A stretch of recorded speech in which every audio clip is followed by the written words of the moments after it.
my question is, when you leave this body and then you go to a different dimension, I know you could say, this is not my experience. Yes, just shut up, woman. You carry on with your life. But I want to know if you can, answer, that would be great. So if you, once you've left your body, you're in a different dimension and you're given a chance to go back. So something or someone comes and say, yes, you go back and, become another wave, go into a child's body, adult body, and do whatever, you're supposed to do. So as a human life experience, you could be saying, oh, I want to eat more mangoes. I'm sorry to say that, but I want to, go back and play with my children, have more time, something like that, that you'll say, yes, I want to go back and become that wave again.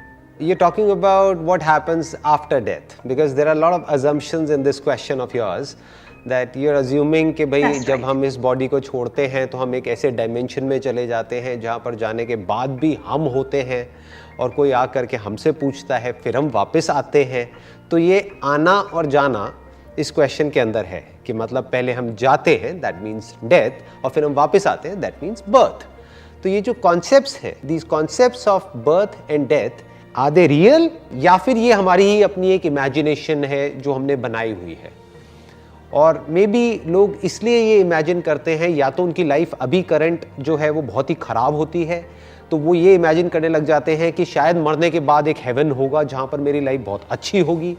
या फिर ये जो hello का concept है वो कहाँ से आता है, जो लोग अभी कुछ बहुत गलत कर रहे होते हैं तो उनको डराने के लिए बोला जाता है कि अभी ढंग के कर्म करो, नहीं तो नरक में जाओगे, गर्म तेल में तले जाओगे, जो टिपिकल जो बातें होती हैं.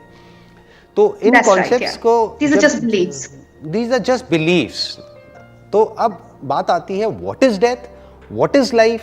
तो उसके लिए अगर डेथ को हमको समझना है तो पहले हमको लाइफ को समझना होगा कि what is life, what is this me that I call मी, और जिसको मैं कहता हूं कि मैं हूं, वो क्या है मैं हूं.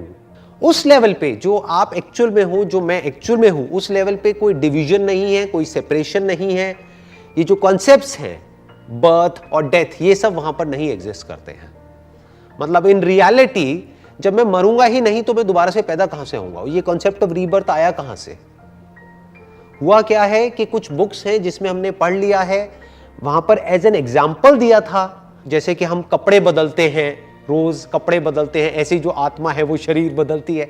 तो लोगों ने ये तो ध्यान दिया नहीं कि वहां पे जैसे की यूज किया जा रहा है, जैसे कि मतलब फॉर एग्जाम्पल, कि एक एग्जाम्पल की तरह, नॉट कि इट इज अ फैक्ट. क्योंकि आगे ये भी कहा गया है उसी बुक में या और बुक्स में कि आत्मा ना मरती है ना पैदा होती है. तो कौन कपड़े बदल रहा है? आत्मा हर जगह है. आत्मा मतलब मैं, नॉट सम घोस्ट और सम भूत प्रेत और व्हाटएवर. तो अब ये जो कॉन्सेप्ट्स हैं जब ये हमारे क्लियर हो जाते हैं ना, तो वहां पर ना लाइफ होता है ना डेथ होता है. जब मैं मरूंगा ही नहीं तो आने का सवाल ही नहीं उठता. जब मैं पैदा ही नहीं हुआ तो मरने का सवाल ही नहीं उठता. जो मैं एक्चुअल में हूं, जिसको आप देख रहे हो, वो तो एक बॉडी है, वो तो डिसॉल्व हो जाएगी. जहां से आई है, इसी नेचर के एलिमेंट से बनी है, उन्हीं एलिमेंट्स में वापस चली जाएगी. जैसे अगर मैं आपको एग्जांपल दूं, अगेन फॉर एग्जांपल, कि कोई स्पेस है, मान लो ये बॉडी एक घड़े के जैसी है, तो उस घड़े के अंदर जो स्पेस है और बाहर जो स्पेस है, क्या वो अलग अलग है? क्या एक्चुअल में स्पेस में कोई डिवीजन है? हम सिर्फ इमेजिन कर रहे हैं कि घड़े के अंदर का स्पेस अलग है, बाहर का अलग है. तो वंस यू अंडरस्टैंड कि मैं स्पेस हूं जिसमें कोई डिवीजन है ही नहीं, तो घड़े बनते रहते हैं, मिटते रहते हैं, उससे कोई फर्क नहीं पड़ता है. ये मत समझो कि जब वो एक घड़ा मिट जाएगा तो वही स्पेस जो उस घड़े के अंदर था वो ही किसी और घड़े पे चला जाएगा. ऐसा नहीं होता है.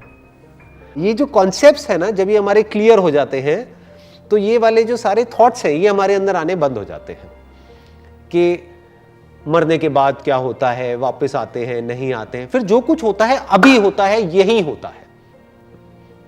फिर मैं जो कॉन्शियसनेस हूं वो मैं सिर्फ यहां नहीं हूं, मैं हर जगह हूं. तो अभी मैं जो भी कुछ कर रहा हूं, ये जो बातें मैं आपसे कर रहा हूं, इसकी रिकॉर्डिंग हो रही है, ये अपलोड होगा यूट्यूब पे, जिसको आने वाले हजारों सालों तक लोग देखेंगे. आप समझ पा रहे हो मतलब जो मैं बात कह रहा हूं, कि मतलब इसको आने वाले कितने सालों तक, जब तक भी ये प्लैनेट रहेगा तब तक लोग देखते रहेंगे. तो जो उनके अंदर से देख रहा है और समझ रहा है और उसकी लाइफ बेटर हो रही है, वो भी मैं ही हूं. वो मुझसे अलग नहीं है. तो मैं कहीं नहीं गया हूं, मैं वही हूं.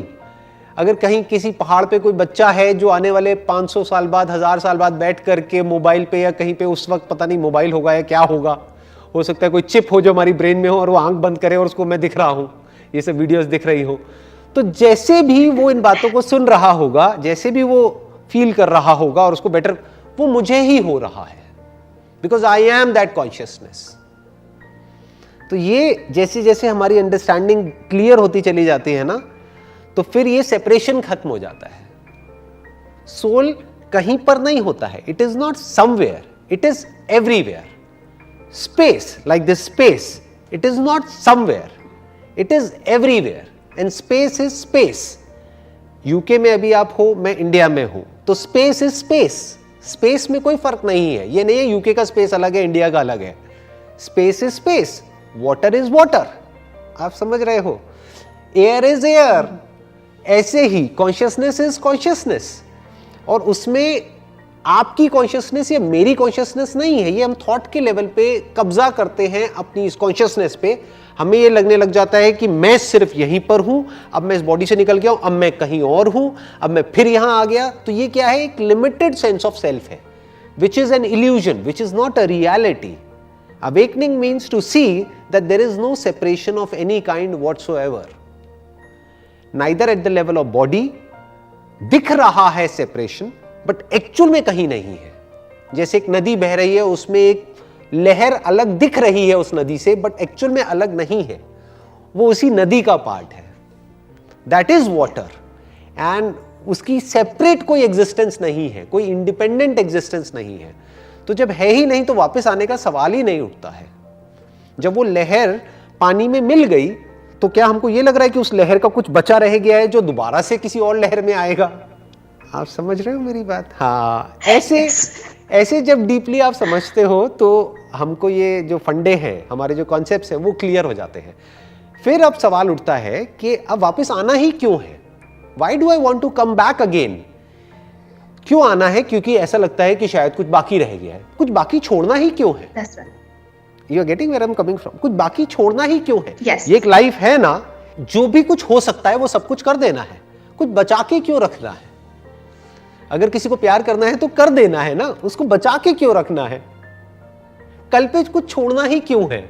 किसी को कुछ कहना है तो कह देना है ना, कुछ अगर अच्छा करने के लिए आ रहा है तो वो कर देना है ना, कल पे क्यों छोड़ना है? कल किसने देखा है? कल पता नहीं मैं रहूं ना रहूं। तो आज में ही अगर इस तरीके से हम जीने लग जाते हैं तो ये जो कल की चाह है, या ये कह लो कोई भी तरह का डिजायर है हमारे अंदर, वो बाकी नहीं रहता है। There is nothing left to be done, because everything is done in this moment itself. This moment is complete in itself. There is nothing left, there is nothing more to be done for that matter. जो करना है वो कर दिया, game over, खत्म। I am happy, I am contented, I am satisfied. तो दोबारा आना ही क्यों है? आप समझ रहे हो? सब कुछ अभी करो ना, कल पे छोड़ना ही क्यों है? जैसे आपके अंदर से कुछ आ रहा है कि मुझे सोसाइटी के लिए ये करना है, वो करना है। अब अगर वो आपने नहीं किया, उसको पोस्टपोन करते चले गए या प्रोक्रेस्टिनेट करते चले गए, तब कहीं ना कहीं डिजायर रहेगा कि यार मेरी इस लाइफ में ना एक रिग्रेट रह गया है कि मेरे को ये करना था और मैंने नहीं किया, अब मुझे वापस आना है किसी और बॉडी में और आकर के उन ख्वाहिशों को पूरा करना है। अरे तो कल पे छोड़ना ही क्यों है? अभी लाइफ बची है ना, जो करना है कर दो ताकि कुछ बाकी ही ना रहे। There must not be anything left कि इस ह्यूमन बॉडी की जो हाईएस्ट पॉसिबिलिटी है उसको अचीव कर लो ना, छोड़ो ही मत कल के ऊपर। अपना पूरा एफर्ट लगा के, पूरी पावर लगा के, जो भी हाईएस्ट हो सकता है, जहां तक कोई सोच भी नहीं सकता है, वो सब कुछ कर दो, so that there is nothing left to be done or to achieve. Then you are living in every moment as if that this is the first and the last moment of my life. Khatam. Nothing left. No past, no future.